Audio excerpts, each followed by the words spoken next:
Okay, 'di ba? Ito yung piecewise mo. Unahin mo yung mga domain nila, pre. Sabi dito, x is greater than or equal to 2.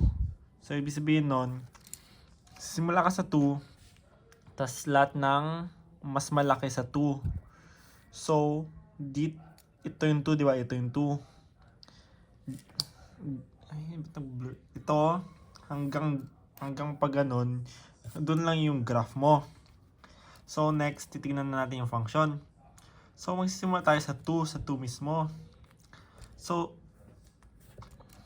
pag 2, yung x, magiging 2 squared minus 2 equals 4 minus 2 equals 2. So, pupunta ka dito. Pag 2 daw yung x mo, 2 rin yung y mo. So, 1, 2. So, dito, tatapat mo lang siya. Yan, tatapat mo. Lagay kang tuldok dyan. Tapos sa 3 naman, 3 squared minus 2 equals 9 minus 2 equals 7. So, 1, 2, 3, 4, 5, 6, 7. Yan. So, pag 3 daw to, pag 3 yan, 7. Tapos pag 4 squared minus 2 equals 16 minus 2 equals 14. So, boom, 14. So, yung 4,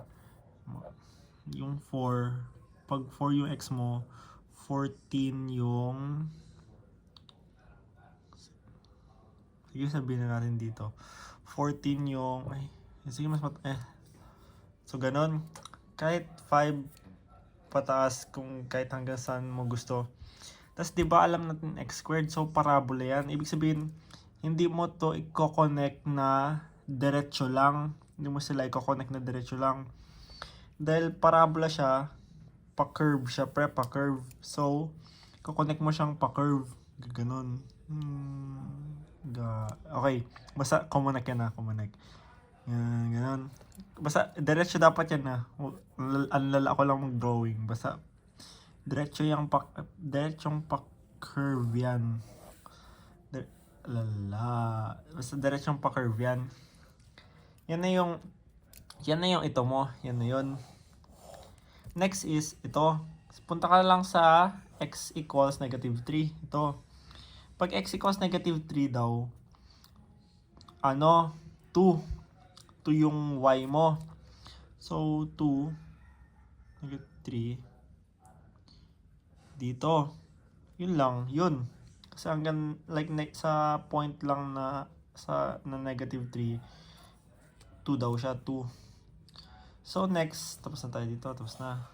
Ito naman, negative 2 daw yung ito muna. So, alamin mo muna to. So, sabi pre, yung x or yung domain niya ay nasa gitna ng negative 2 saka 1. So, nasa gitna nito. So, ano daw yung graph niya? Ito. So, negative 2 constant. So, straight line lang yan. So, hanapin natin yung negative 2. Ito yung negative 1. Ito yung negative 2.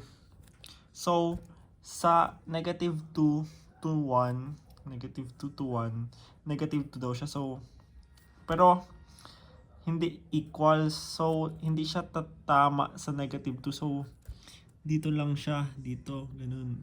Hindi siya tatama sa negative 2 mismo. Hindi rin siya tatama sa 1. So, ganyan. Hindi siya tatama. Yun. Ito na yung piecewise mo. Hanggang pag ano niya, forever pa kanan yan.